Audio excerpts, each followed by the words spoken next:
لا إله إلا الله والله أكبر الله أكبر ولله الحمد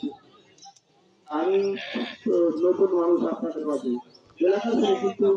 ঈদের মাঠে আপনাদের সাথে আমি এই জীবনে প্রথম আমি একটা ছোট্ট প্রশ্ন করবো আপনারা আমি প্রশ্ন দিয়ে শুরু করে খেয়াল করেন আমি হাদিস পড়ছি রাসূলুল্লাহ সাল্লাল্লাহু আলাইহি ওয়াসাল্লাম ঈদের মাঠে 2 রাকাত সালাত আগে আদায় করতেন তারপরে ভাষণ দিতেন মানে খুতবা দিতেন অতঃপর রাসূলুল্লাহ সাল্লাল্লাহু আলাইহি ওয়াসাল্লাম বিলালকে পাঠিয়ে দিতেন মদিনা পর্যন্ত কালেকশনের জন্য আমার প্রশ্ন হলো যে ঈদের সালাতের পরে কালেকশন করাটা আগে সুন্নাহ না খুতবা দেওয়াটা সুন্নাহ আমার কাছে জবাব দিন কথা বলছি দুই ঈদের দুটো মানে জামাতের পরে কালেকশন আগে খুতবা আমার কথা বুঝেননি আমি বলছি সালাত শেষ করলাম রাসূলুল্লাহ সাল্লাল্লাহু আলাইহি ওয়াসাল্লাম খুতবা দিতেন এরপর মহিলাদেরকে মহিলাদের সম্পর্কে আগ্রহ করে ইয়া মাশরা তাফাতনা বসিরা দান সত্য করো ঠিক আছে ইয়াকফুরনা তোমরা কুফরি করো ওইসব লোকেরা আয়াতফুরনা বিল্লাহ আমাকে আল্লাহর সাথে কুফরি করি বলি মহিলারা ওই কিছু মহিলার প্রশ্ন করতে আর তো অন্য প্রশ্নের করে না আমার প্রশ্ন ছিল যে সালাতের পরে খুতবার আগেই কি কালেকশন করতে হবে না খুতবা শেষ করে কালেকশন করতে হবে ঠিক আছে আগে আবার আগে কালেকশন করে আপনার মনে হয় ভুল আছে আপনার একটু ভুল আছে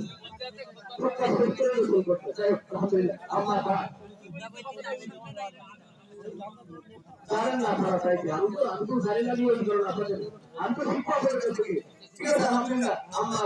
আল্লাহ আবার أعوذ بالله من الشيطان الرجيم بسم الله الرحمن الرحيم جزاؤهم عند ربهم جنات عدن تجري من تحتها الأنهار خالدين فيها أبدا رضي الله عنهم ورضوا عنه ذلك لمن خشي ربه 98 নম্বর সূরা পবিত্র কোরআনের 98 নম্বর সূরা সূরা বাইয়িনাতের 8 নম্বর আয়াত এটি 8 নম্বর আয়াত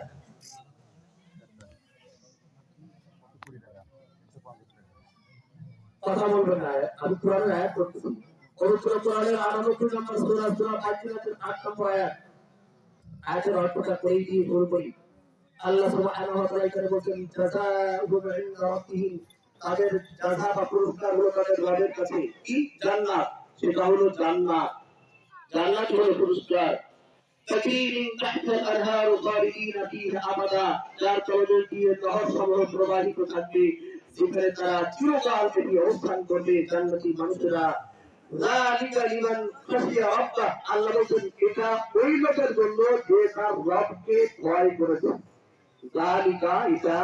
লি জন্য মান ওই ব্যক্তির জন্য খাশিয়া ভয় করেছে রাব্বাহু আর রব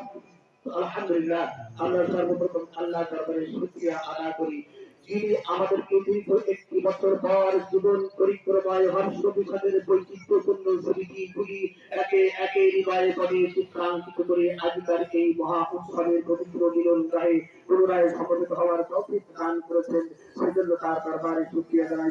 আলহামদুলিল্লাহ অতঃপর দরুদ সালাম সেই বিশ্ব নবীর প্রতি যিনি তার জীবন কথায় সাহাবীদেরকে নিয়ে মদিনার ওয়াতনে বাতহান নামক একটি জায়গায় তিনি একাধিকবার ঈদের সালাত আদায় করেছিলেন সেখানে না হতো আযান না হতো ইকামত